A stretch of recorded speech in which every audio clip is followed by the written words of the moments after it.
welcome back to my channel. If you are new here, my name is Audrey Rozier and I am a realtor here in the Central Maryland area.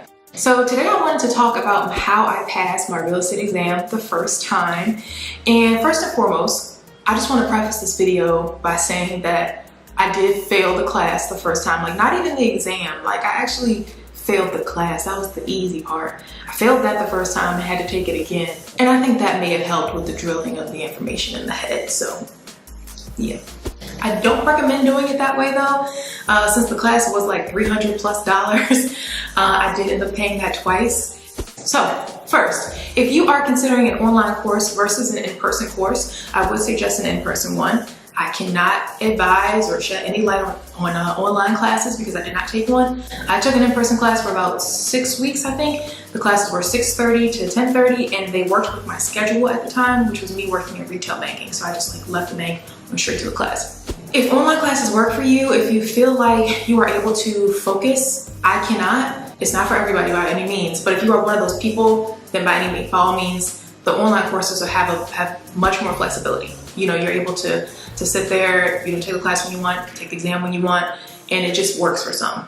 I will link both the online course that I suggest down in the description below and the course that I utilized here in Maryland.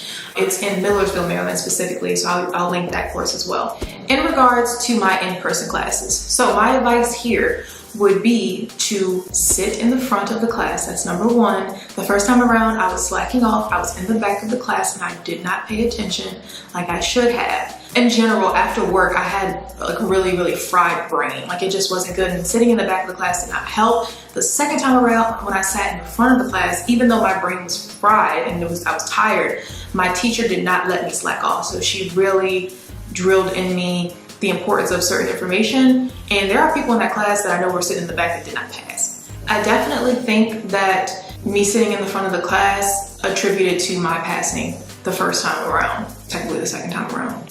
Now, in regards to online courses, my suggestion there would be to find a place where you're able to really focus and limit distractions that's quiet so you can really focus on the information, because it is a lot of information to remember. It's a lot. You're really trying to just cram in as much information as possible because it's on the exam. And honestly, I didn't know what was on my exam. Like, the stuff that we learned, a lot of it wasn't on the exam. So cramming in as much information as possible and just kind of retaining it for a certain amount of time is definitely going to be important for you. All right, so in regards to my next suggestion, I do think that this also helped me. I suggest connecting with other realtors or other people that are taking the exam at the same time as you, because I know for sure actually that this is one of the reasons why I passed. After those people took the test and whether or not they failed or they passed, I asked them to tell me which questions were on their test that they feel like we didn't really cover in class very well. So then I would go back and utilize that and look up that information in whatever book they gave me. And I would look up the answers to those, and I lie to you not, it was like 4 questions on the exam that I would not have known had I not did that. So I went back and was like, what was on there, did the research,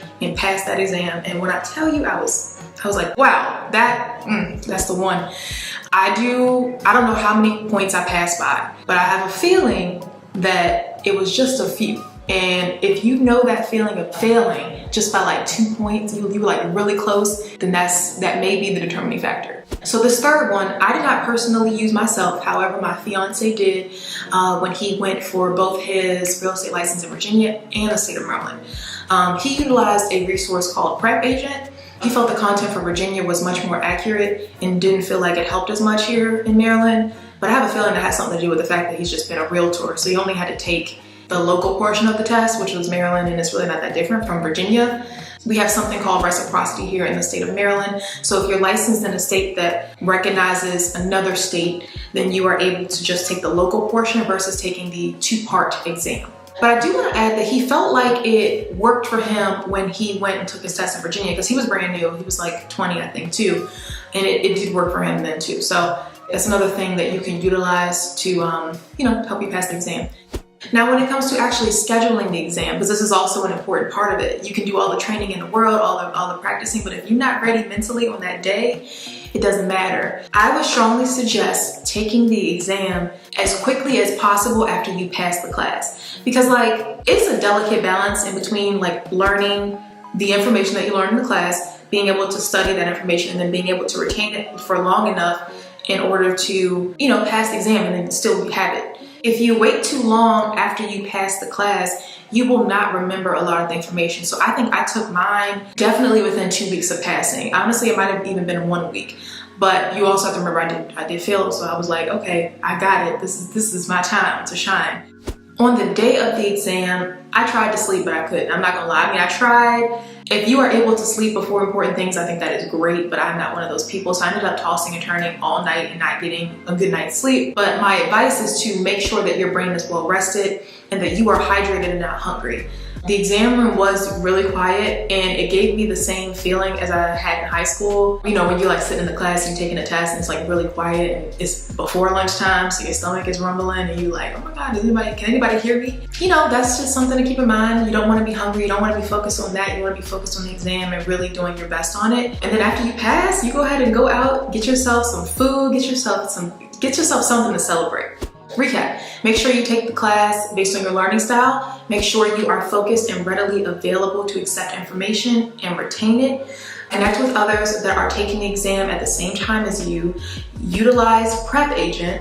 Make sure that you schedule the exam as soon as you're able to, and make sure you are energized and focused and ready for exam day. So those are the things that I did to pass my real estate exam the first time, even though again, we're gonna pretend it was my first time. I hope the video was helpful. I hope this video was helpful.